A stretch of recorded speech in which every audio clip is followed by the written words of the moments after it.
Hi friends, welcome to my channel. ఒక పెద్ద మనిషి నలుగురు వ్యక్తులతో వచ్చి పరందామయ్య ఇంటి దగ్గరున్న కౌశికి ఫ్యామిలీ కార్స్ని పగలగొట్టడానికి కర్రలతో దాడి చేస్తూ ఉంటాడు. అలా ఆ వ్యక్తి ఆ కార్లపై దాడి చేస్తూ ఉండగా కేదార్, దాత్రి చూసి వాళ్ళని ఆపేస్తారు. ఆ కర్రల దెబ్బలు కార్ మీద పడకుండా దాత్రి, కేదార్లు అడ్డుకుంటారు.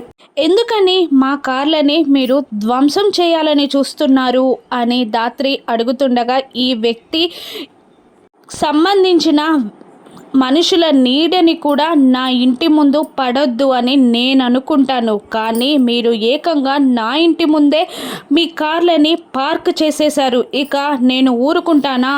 ఇప్పుడు ఈ కార్లు నాశనం అవ్వవలసిందే అని అంటూ ఆ కార్లని కొట్టడానికి మళ్ళీ ట్రై చేస్తూ ఉంటాడు ఆ చిన్న వ్యక్తి. ఇక అక్కడున్న నలుగురు కార్లపై కర్రలతో కొట్టడానికి ట్రై చేస్తూ ఉండగా కూడా దాత్రి, కేదార్లు ఇద్దరూ కలిసి ఒక్క కర్ర దెబ్బ కూడా ఆ కార్ల పైన పడకుండా ఆ రౌడీల అందరినీ చితక బాధేస్తూ ఉంటారు.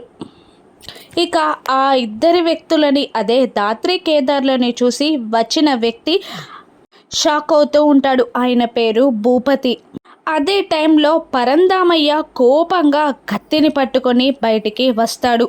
ఎవర్రా నా ఇంటి మీదకి వచ్చింది అని పరందామయ్య అక్కడికి వచ్చి కింద పడి ఉన్న భూపతి మనుషులని చూసి షాక్ అవుతూ ఉంటాడు. ఇక వీళ్ళందరినీ కొట్టింది ఎవరు అని పరందామయ్య టెన్షన్గా అడుగుతూ ఉండగా భూపతి దాత్రి, కేదార్ల వైపు చూస్తూ ఉంటాడు. ఇక దాత్రి టెన్షన్ పడుతూ ఉంటుంది. అమ్మో, భూపతి గనక ఇప్పుడు నేనే వీళ్ళని కొట్టాను అని చెప్తే మేమిద్దరం పోలీసులమన్న నిజం బయటపడిపోతుంది అని దాత్రి టెన్షన్ పడుతూ ఉంటుంది. అప్పుడే అక్కడికి వచ్చిన కౌశికి, సురేష్ కూడా అందరినీ చూసి షాక్ అవుతూ ఉంటారు. ఇక దాత్రి, కేదార్లు పోలీసులు అన్న విషయం బయటపడుతుందా?